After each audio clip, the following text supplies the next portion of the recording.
اللهم صل على سيدنا محمد يا رب صل وسلم دائما ابدا على حبيبي. اللہ نے اپنے نیک بندوں کی صفات بیان کی ہیں. یہ بھی بڑا دلچسپ رکوع ہے. فرمایا هو الذی جعل اللیل والنہار خلفۃ لمن اراد ان یذکر او اراد شکورا. اللہ وہ ذات ہے جس نے دن اور رات کو عدل بدلے میں سسٹم میں جوڑ دیا ہے. رات جاتی ہے دن آتا ہے, دن ختم ہوتا ہے رات آتی ہے. فرمایا یہ ان لوگوں کے لیے ہم نے کیا ہے جو نصیحت حاصل کرنا چاہتے ہیں اور اپنے رب کے شکر گزار بننے چاہتے ہیں کہ ہمارے رب نے کتنا بڑا ہم پر احسان کر دیا. اگر اللہ دن رکھتا اور دن ختم ہی نہ ہوتا کتنی ٹینشن میں آ جاتے. ناروے میں جاؤ 6 مہینے کے دن ہیں, ان سے پوچھو کتنی ٹینشن میں ہیں وہ. پھر 6 مہینے راتیں, اندھیروں میں پڑے رہتے ہیں, وٹامن ڈی کے ٹیکے لگاتے رہتے ہیں دھوپ نہ ملنے کی وجہ سے. پاگل ہو جاتا ہے آدمی. آپ تھوڑے دن اندھیروں میں رہ کے دیکھو, دھوپ کتنی نعمت. آپ بند کمرے میں کچھ دن رہ لو, دھوپ میں نکلتا ہے ایسا سکون ملتا ہے نا, سن لائٹ, ایک عجیب ذہنی سکون ملتا ہے انسان کو اس میں. لیکن اگر یہ ہر وقت سن لائٹ رہے, رات کا اندھیرا نہ ملے تو بھی انسان پاگل ہو جائے ٹینشن سے. انسان کی نیچر میں اللہ نے اختلاف رکھا ہے. وہ چاہتا ہے ماحول بدلے, ہر وقت بدل رہے ماحول. صبح کا ماحول الگ, چڑھتے سورج کا ماحول الگ, عصر کا ٹائم الگ, مغرب کا الگ, عشاء کا الگ, رات کے بیچ کا الگ, پھر صبح صادق کا الگ. جب سے ہم پیدا ہوئے ہمارے رب ہمیں بور ہونے سے بچانے کے لیے ٹائم کو مسلسل چینج کر رہا ہے. کافر اس سے فائدہ اٹھاتا ہے, اللہ کا شکر ادا نہیں کرتا. اللہ کہتے ہیں ہم نے یہ ان لوگوں کے لیے اصل میں کیا ہے جو نصیحت حاصل کرنا چاہیں اور ہمارا شکر ادا کرنا چاہیں تو ان نعمتوں کو دیکھ کے وہ شکر گزار بن جائیں. پھر شکر گزار کیسے بنیں گے ان کا اللہ نے آگے تذکرہ کیا. فرمایا وعباد الرحمن, جو رحمان کے بندے ہیں جو حقیقت میں شکر گزار بندے ہیں, الذین یمشون علی الارض ہونا, ان کی پہلی صفت کیا ہے, وہ زمین میں تکبر کے ساتھ نہیں چلتے, زمین میں عاجزی کرتے ہیں, تکبر نہیں کرتے. چال سے لگتا ہے کہ یہ متکبر نہیں ہے. یہ جو ہے نا سینہ تان کے روڈ کا دادا بن کے گھومنا, بدماشیاں, بند کر دکان, بھتہ نکال, یہ کر وہ کر, یہ اس کی علامت ہے. آپ سمجھتے ہیں کہ آپ زمین کے باپ آپ ہی ہیں. بڑے بڑوں کو موت نے آ کے پچھاڑا ہے اور قبر کے گڑھوں میں اتارا ہے. حضرت مرزوق رحمۃ اللہ علیہ کا شعر ہے نا, زمیں کھا گئی آسماں کیسے کیسے, ہوئے نامور بے نشاں کیسے کیسے. بڑے بڑے آسمانوں کو زمین نے نگل لیا ہے اور بڑے بڑے ناموروں کو کا نام و نشان ختم کر دیا اس مٹی نے. تو اللہ فرماتے ہیں ہمارے نیک بندوں کو پتہ ہے یہ زمین ہمارے باپ کی نہیں ہے, یہ کس کی ہے, اللہ کی. تو ہمیں بھیک میں ملی ہیں یہ نعمتیں. بھیکاری کبھی تکبر نہیں کرتا. کوئی بھیکاری آپ کے پاس آیا دھوتی بنیان میں نا, چڈی تو زیادہ ہو جائے گی, دھوتی صحیح ہے, رمضان میں چڑیاں پہنانی بھی نہیں چاہیے. دھوتی بنیان میں آیا, آپ نے کیا کیا, آپ کو اس پہ ترس آیا, آپ اس کو لے گئے واش روم میں نہلایا, سروس کروائی باقاعدہ اس کی آپ نے, ڈیٹول سے نہلا کے وہ بہت نیٹ کلین کر کے اپنا 3 پیس سوٹ دیا, ٹائی وائی لگائی اور کیپ لگا دی اور ایک چشمہ لگا دیا اور کہا چلیے تشریف لے جایا. وہ جیسے ہی باہر نکلا نا, لوگوں کو کیا کر رہا ہے, جو دوسرے غریب نظر آئے نا اس کو دھوتی والے, جا کے اپنی ٹائی ان کے سامنے سیٹ کر رہا ہے, شو مارنے کے لیے نا کہ دیکھو, اور اپنے بار بار یوں لوگوں کے سامنے جا کے ہوتا ہے نا ایسے یوں کر رہا ہے. پھر ایک لال رنگ کا یہاں وہ بھی لگا لیا, ٹھیک ہے نا, اور جہاں جہاں سے بھکاری گزر رہے ہیں وہاں سے جا کے ان کو دکھا رہا ہے. تو جس سیٹھ نے اس کو یہ کپڑے پہنائے ہیں اس کو غصہ آئے گا کہ نہیں آئے گا, کم بخت تو اپنی اوقات دیکھ, تو بھکاری تھا, ابھی میں نے تجھے یہ سب پہنا دیا, تو شکر گزار بن. جو ملے بولے بھائی میرا کہاں ہے, یہ تو سیٹھ صاحب نے دے دیا, ہم تو دھوتی بنیان والے لوگ ہیں, یہ تو سیٹھ صاحب کا احسان ہے کہ سیٹھ صاحب نے ہمیں اتنا اچھا ڈریس پہنا دیا. تو سیٹھ صاحب کو خوشی ہوگی کہ نہیں ہوگی؟ لیکن آپ نے بجائے سیٹھ صاحب کا شکریہ ادا کرنے کے باہر جا کے ٹھیک ہے نا ٹائی درست کرنا اور شو بازی, اور پھر بوٹ دکھا رہے ہیں اپنے, جا کے غریبوں کے آگے جا کے نا بوٹ رکھ رہے ہیں, پالش کر اس کو, کپڑا مار, دیکھ نہیں رہا تیرا باپ کھڑا ہے سامنے. وہ ایک وکیل آیا نا جج کے پاس, یہ سچا واقعہ بتا رہا ہوں, کسی نے مجھے بتایا, اب اسی نے جھوٹ بولا ہو تو اس کی مرضی ہے, کہ بعض وکیل جج سے زیادہ سینئر ہوتے ہیں. جج کو ویسے بڑا عہدہ تو بڑا جج کا ہوتا ہے, لیکن پی آر تو وکیلوں کی زیادہ ہوتی ہے نا. تو کسی نے مجھے بتایا کہ ایک وکیل جج کے پاس گیا, ادھر پاکستان میں ہی, ہمارے یہاں کا سسٹم کیا ہے, تو جج نے پوچھا منشی سے کون آیا ہے, تو وکیل نے جا کے بولا اس کو بولو تمہارا باپ آیا ہے, اس کو بولو جج پہ بھرم ڈالنے کے لیے. تو آپ نے کیا کیا, بوٹ سامنے رکھ کے غریبوں سے کہہ رہے ہیں اس پہ پالش کرو. تو یہ تکبر ہے جو فقیروں پہ جچتا نہیں ہے. تو اس سیٹھ نے اس فقیر پر اتنا احسان نہیں کیا تھا جتنا ہمارے رب نے ہم پر کیا ہے. وہ فقیر اگر اس سے کوٹ اور ٹائی واپس, وہ سیٹھ اگر فقیر سے کوٹ ٹائی واپس لے لے تو فقیر کا اتنا نقصان نہیں ہے, دھوتی بنیان تو اس کے پاس ہے. اللہ اگر ہم سے نعمتیں چھین لے تو ہم دھوتی بنیان کے لائق بھی نہیں رہیں گے, دھوتی بنیان کے قابل بھی نہیں رہیں گے. تو اس لیے تکبر اللہ کو پسند نہیں ہے. کتنی دولت آ جائے, کتنا پیسہ آ جائے, بڑی بڑی گاڑیوں میں گھومو, کبھی کسی رکشے ٹیکسی والے کو, ریڑھی والے کو, ٹماٹر والے کو, موچی کو حقیر مت سمجھو, کیونکہ اس کا مطلب ہے کہ آپ سمجھتے ہو کہ یہ میرے باپ کا ہی ہے. تمہارے باپ تمہارا نہیں ہے, وہ اللہ نے تمہیں دیا ہے. تو اس کے پاس جو چیزیں وہ تمہاری کہاں سے ہو گئیں؟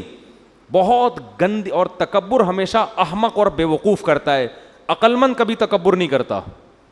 جو بے وقوف ہوتے ہیں نا وہ شو بازیاں کر رہے ہوتے ہیں. عقل مند آدمی کو پتہ ہے ابے 2 منٹ لگتے ہیں انسان کی اوقات سامنے آنے میں, 2 منٹ لگتے ہیں. تو سب اللہ کا دی ہوئی بھیک ہے. تو اس اللہ نے فرمایا رحمان کے بندے وہ ہیں جو زمین پر اکڑ کے اور تکبر سے نہیں چلتے. ہاں یہ مطلب نہیں ہے کہ ایسے چلیں کہ لوگ سمجھیں کہ چندہ دینا شروع کر دیں کہ یہ بیچارہ پتہ نہیں کوئی بھوک لگ رہی ہے اس کو. ایسے بھی مریل بیماروں کی طرح چلنا ٹھیک نہیں ہے. بس تکبر والی چال اللہ کو پسند نہیں. میدان جنگ میں پسند ہے. ایک صحابی نے میدان جنگ میں لال پٹی باندھی اور سینہ اکڑا کے تلوار ہاتھ میں لے کے کہہ رہے ہیں کوئی ہے میرے مقابلے میں آنے والا. اب یہ جملہ اللہ کو پسند ہے کیا؟ نارملی تو پسند نہیں ہے بھائی, اپنے بارے میں سب سے بڑا. لیکن جب میدان جنگ میں انہوں نے للکارا تو ہمارے نبی نے فرمایا اللہ کو یہ چال پسند نہیں ہے, مگر اس موقع پر اللہ کو یہ چال بہت پسند ہے. کیونکہ میدان جنگ میں اگر آپ عاجزی انکساری دکھائیں گے دشمن کے سامنے, آپ بولیں گے میں آپ کا خادم, آپ سے لڑنے کے لیے آیا ہوں, ہمت تو نہیں ہے. تو اب میدان جنگ میں اگر آپ تواضع کا مظاہرہ یا پھڈوں میں تواضع شروع کر دیں, لڑائی ہو رہی ہے آپ کی, کوئی ڈاکو پکڑا ہے آپ نے یا کوئی پھڈا ہو رہا ہے, کوئی پیسے چھین رہا ہے, اب آپ اس سے کہہ رہے ہیں کہ بھائی میں تو عاجز اور خاکسار اور جو ہے وہ گھوم کا کنستر ہوں میں, ٹھیک ہے نا. بعض لوگ تواضع میں یہاں تک بھی پہنچتے ہیں. تو وہاں موقع نہیں ہے, وہاں تو یہی آستینیں چھڑا کے اب ہے تیری ایسے کی, وہ ایک الگ ٹاپک ہے, وہ ایک الگ, وہ تکبر میں نہیں آتا, وہ ایک ضرورت ایجاد کی ماں ہے نا وقتی طور پر. نارملی عام حالات میں کسی کمزور پہ ظلم کرنا, اس پہ ڈینگیاں مارنا, میں یوں میں یوں میں یوں, بہت خطرناک ہے. حدیث میں آتا ہے تکبر اللہ کی چادر ہے, جو اللہ سے اس چادر کو چھیننے کی کوشش کرے گا حدیث کا مفہوم ہے اللہ اس کو رسوا کر دے گا. تکبر صرف اللہ پہ زیب دیتا ہے. تو اللہ نے پہلی علامت کیا بیان کی؟ تکبر نہیں کرتے. وَإِذَا خَاطَبَهُمُ الْجَاهِلُونَ قَالُوا سَلَامًا. جاہل لوگ جب ان سے بحث کرتے ہیں تو یہ سلامتی کی بات کرتے ہیں, بحث کو طول نہیں دیتے. کچھ لوگوں نے نام ماننا ہوتا ہی نہیں ہے, کچھ لوگوں کی عادت ہوتی ہے کہ انہوں نے ماننا ہی نہیں ہے. تو ایسے لوگوں سے ڈیبیٹ کر کر کے اپنی صلاحیتوں کو برباد نہیں کرنا چاہیے. اس سے آپ کا دل بھی خراب ہوتا ہے, نفرتیں پھیلتی ہیں. ایسے موقع پہ بھائی پتلی گلی سے نکلو, ایسے لوگوں پہ محنت کرو جن میں سمجھنے کی صلاحیت. تو ساری دنیا کبھی ٹھیک نہیں ہو سکتی. تو اللہ نے نیک لوگوں کی صفت بیان کی, والذین یبیتون لربہم سجدا وقیاما. فرمائیے وہ لوگ ہیں جو راتیں سجدہ اور قیام میں گزارتے ہیں, تہجد پڑھتے ہیں. یقولون ربنا اصرف عنا عذاب جہنم. یہ راتوں کو اٹھ کے دعائیں مانگتے ہیں کہ اللہ ہم سے جہنم کی آگ کو دور کر دے. ان عذابہا کان غراما. بے شک اس کا عذاب بڑا چمٹ جانے والا ہے اور یہ بہت ہی برا ٹھکانہ ہے. تو اس کا بھی آج لوگ راتوں کو اٹھ کے دعائیں دنیا کی زیادہ مانگتے ہیں, آخرت کی کم. تو مسلمان کی دعائیں آخرت کی زیادہ ہونی چاہیے کہ جہنم کی آگ سے بچت ہو جائے, جنت مقدر ہو جائے. اذا انفقوا لم یسرفوا ولم یقتروا. فرمایا جب خرچ کرتے ہیں تو نہ تو اپنی آمدن سے زیادہ کرتے ہیں اور نہ بہت کنجوسی کا مظاہرہ کرتے ہیں. وکان بین ذالک قواما, بیچ کی راہ اختیار کرتے ہیں. اتنا خرچ کرنا کہ کل دوسروں سے بھیک مانگنا شروع کر دو, اس کو اسلام میں اسراف کہا جاتا ہے. یہ بھی اللہ کو پسند نہیں ہے. اور ایسے کنجوس کے ہاتھ یہاں ہوں کہ جیب سے روکڑا ہی نہیں نکل رہا, نہ اپنی ذات پر خرچ کر رہا ہے, نہ گھر والوں پہ خرچ کر رہا ہے, نہ بچوں پہ خرچ کر رہا ہے, اچھی بھلی تنخواہ ہے, بس وہ بحریہ ٹاؤن میں پلاٹ میں انویسٹ کرتا چلا جا رہا ہے کہ بچاؤ پیسہ بچاؤ. پلاٹ جو لوگ خریدتے ہیں نا, وہ کون سا استعمال کے لیے, وہ بھی انویسٹمنٹ کہ پیسہ بچاؤ کل کام آئے گا. کل نہیں بھائی, آج جو کام آ گیا وہ تو ہے, کل کا کیا بھروسہ زندہ رہو کہ نہیں رہو. جیسے مجھے لوگ کہتے ہیں کہ آپ چھوڑ دو, کیا اپنی دوسری شادی کیوں کی تھی نا جب میں دوسری کر رہا تھا, کہ زندگی کا کیا بھروسہ ہے. میں نے کہا بھروسہ نہیں اس لیے تو جلدی جلدی کر رہا ہوں, میں بھروسہ ہی تو نہیں ہے. صحیح ہے نا, جب میں دوسری کر رہا تھا اس وقت کی بات ہے. تو بھائی ہم چاہتے ہیں کہ ایک فضیلت کی موت مریں, کنوارے پن کی موت اللہ کو پسند نہیں ہے. تو اس کا مطلب شادیوں والی موت اللہ کو کیا ہے, بلکہ بعض لوگ تو شادی کی وجہ سے مرتے ہیں, مرے اس وجہ سے کہ وہ تو میرا خیال ہے شہادت کا درجہ ملے گا, بتائیں گے اللہ میں نے کی تھی اس وجہ سے مر گیا میں. تو ایسا ری ایکشن ہوتا ہے نا سامنے سے. خیر ایسے واقعات ہیں, سچی مچی کے ہیں. دوسری شادی کی مری گئے وہ, یہ سچی بتا رہا ہوں, جھوٹ موٹ نہیں سمجھیں اس کو آپ, سچی مچی میں مر گیا بندہ. پہلی میں بھی بہت مرے ہیں جی بتاؤ, یہ بھی آپ کو سچی مچی کے واقعات ہیں.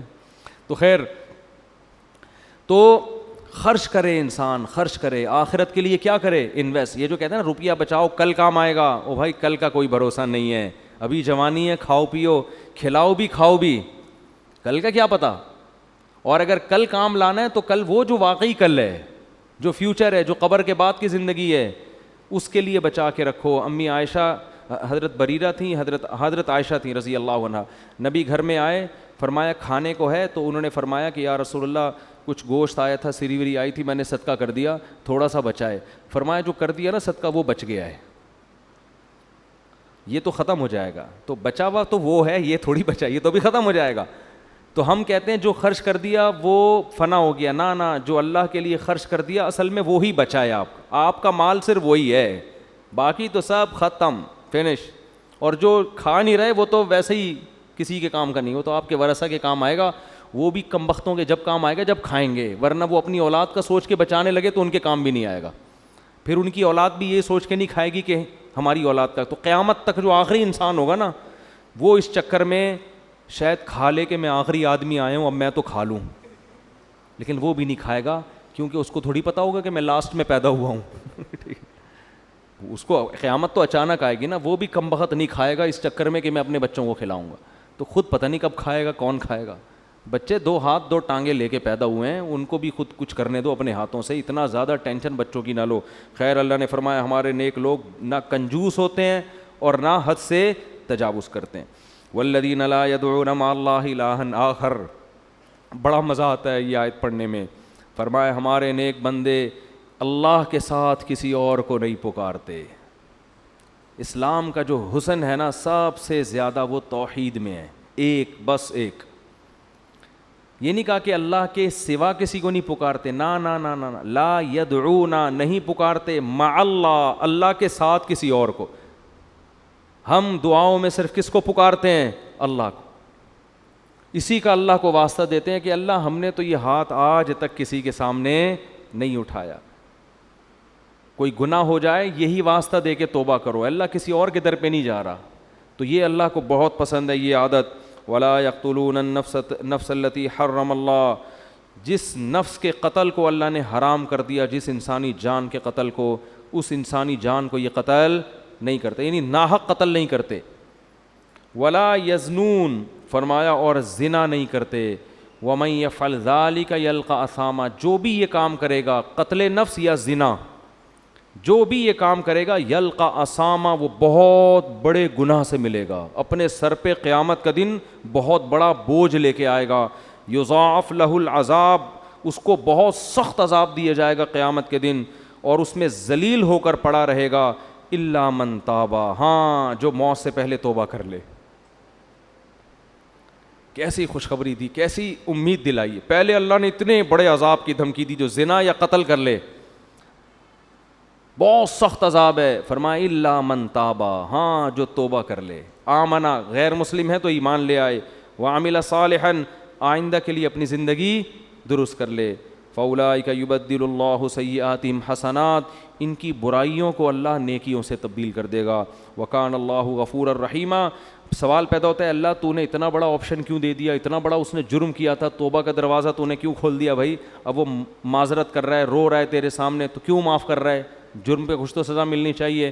اس کا جواب دیا من تاب وعمل صالحا, جو توبہ کرتا ہے اور نیک عمل اختیار کرتا ہے, فإنہ یتوب الی اللہ متابا, اس نے اللہ کی طرف توبہ کی, اللہ کا در کھٹکھٹایا ہے. تو تم اس کے جرم کو تو دیکھ رہے ہو, یہ نہیں دیکھ رہے کہ توبہ کے لیے آ کس کے دروازے پہ آئے. تو اللہ سے کیسے تم, ابھی اللہ تمہیں ترغیب دے رہا ہے سخاوت کی ہے بھائی پچھلی آیتوں میں, تو تم اللہ سے یہ کیسے امید لگا کے بیٹھ گئے کہ وہ سخاوت نہیں کرے گا. تو اللہ فرماتے ہیں وہ اللہ کا در کھٹکھٹا رہا ہے. تو جیسے اللہ کا غضب بہت سخت ہے, اللہ کی رحمت بھی بہت زیادہ ہے. تو جو اللہ کا در کھٹکھٹائے, کوئی سیٹھ کے گھر پہ کوئی بھکاری آئے اور سیٹھ اس بھکاری کو نہ دے, لوگ اس سیٹھ کی طرف انگلیاں اٹھائیں گے بڑا کنجوس ہے, تو میرے در پہ آ کے معافی مانگ رہا ہے, سوری کر رہا ہے, اور میں اس کو معاف نہ کروں, یہ کیسے ہو سکتا ہے. تو اللہ نے یہ پوری تفصیل نہیں بتائی, اللہ نے تو صرف اشارہ دیا یتوب الی اللہ متابا. رے وہ اللہ کے در پہ آ رہا ہے تم, اور تم اشکال کر رہے ہو کہ کیسے معاف ہوگا بھائی. تو وہ کوئی کسی عام آدمی کے گھر پہ تھوڑی گیا ہے. انسانوں کے ظرف چھوٹے ہوتے ہیں, اللہ کا ظرف بہت بڑا ہے. تو جیسے اس کی سزا بہت بڑی ہے, معاف کرنے کا اس کی جو رحمت ہے اور اس کا جو ظرف ہے معاف کرنے والا, وہ بھی کیا ہے, لامحدود ہے. پھر اللہ نے فرمایا والذین لا یشہدون الزور, یہ جھوٹ کی محفلوں میں نہیں, جھوٹی گواہیاں نہیں دیتے. وَإِذَا مَرُّوا بِاللَّغْوِ مَرُّوا کِرَامًا, اور جب لغویات سے گزرتے ہیں تو عزت کے ساتھ گزر جاتے ہیں. لغویات کیا ہے, جوئے کی محفلیں اور خام خواہ کی بیکار موسیقی اور یہ جو ڈرامے فلمیں, یہ لغویات ہیں سب, جس کا نہ دین کا کوئی فائدہ نہ دنیا کا. ایسی لغو محفلوں میں وہ دلچسپی نہیں لیتے.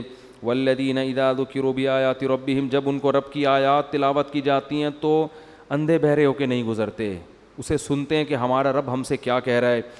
والذین یقولون ربنا, آخری علامت, یہ وہ لوگ ہیں جو یہ دعا مانگتے ہیں ربنا ھب لنا من ازواجنا وذریاتنا قرۃ اعین, اے اللہ ہمیں ہماری بیویوں اور اولاد کی طرف سے آنکھوں کی ٹھنڈک عطا فرما.